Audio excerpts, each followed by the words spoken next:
ili ikusaidie uwe imara zaidi katika maombi yako. Utaratibu wa kwanza ni tunapaswa tuombe kwa usiri.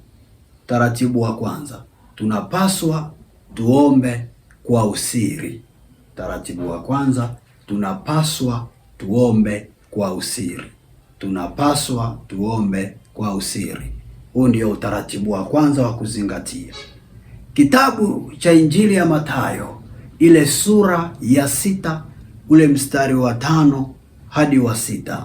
Injili ya Mathayo sura ya 6 mstari wa 5 hadi wa 6. Kuna kitu tutaona pale. Injili ya Mathayo sura ya 6 mstari wa 5 hadi wa 6. Inasema namna hii: tena msalipo, msiwe kama wanafiki, kwa maana wao wapenda kusali hali wamesimama katika masinagogi na pembe za njia, ili waonekane na watu. Amini nawaambia, wamekwisha kupata thawabu yao. Bali wewe usalipo, ingia katika chumba chako cha ndani, na ukiisha kufunga mlango wako, usali mbele za Baba yako aliye sirini, na Baba yako aonaye sirini atakujazi.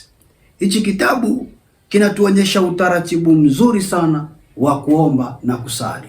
Tunaambiwa tunaposali tusiwe kama wanafiki, ambao hawa wanafiki wao huwa wanasali ili waonekane na watu kwamba wanasali.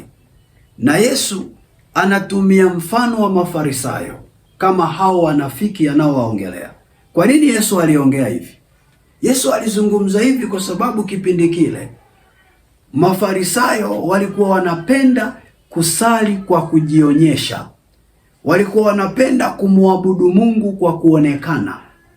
Walikuwa wanapenda maisha ya majivuno na kujisifu na kusifiana wao kwa wao. Na ndiyo maana kila aliyekuwa anasali alikuwa anahakikisha kwamba watu wajue kwamba yeye ni mtu anayesali. Hasa watu watajuaje?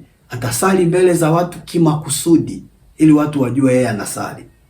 Ataenda atasimama kando kando ya njia, watu wanapopita ataanza kuomba kwa nguvu pale ili watu wamuone, waseme kweli huyu jamaa anaomba. Ndivyo Mafarisayo walivyokuwa wanafanya. Na wao walifikiri kwa kufanya hivyo ndio inawapa heshima na inawapa kuonekana ni bora kwenye jamii.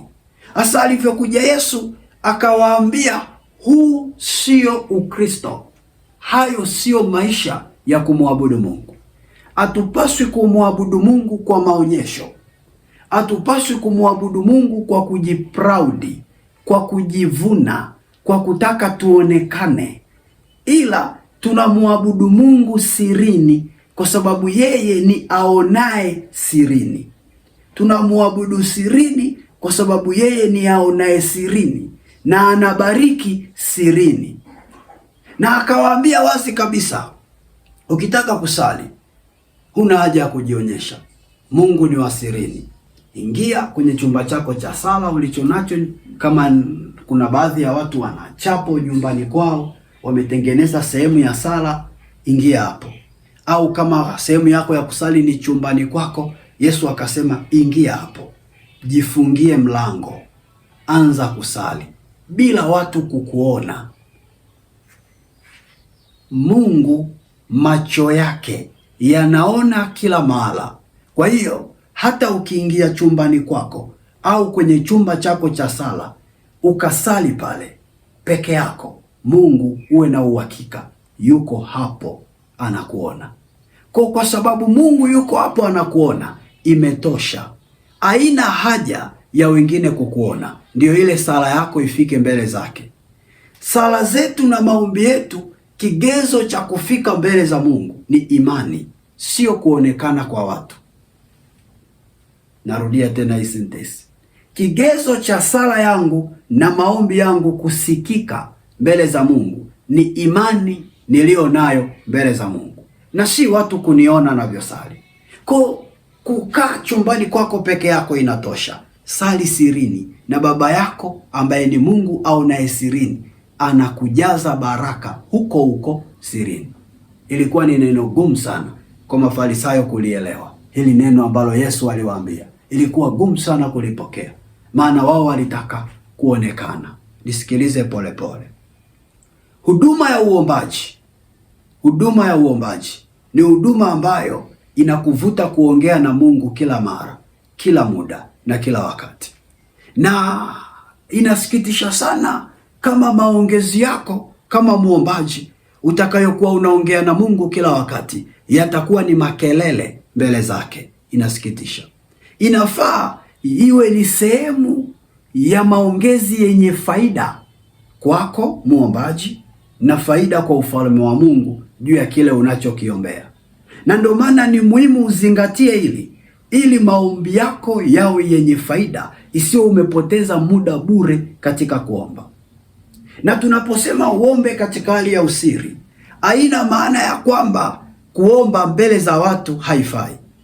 Inafaa, ila uwe ni umeomba mbele za watu, si katika lengo la kujionyesha, ila ni katika lengo la kumwabudu Bwana.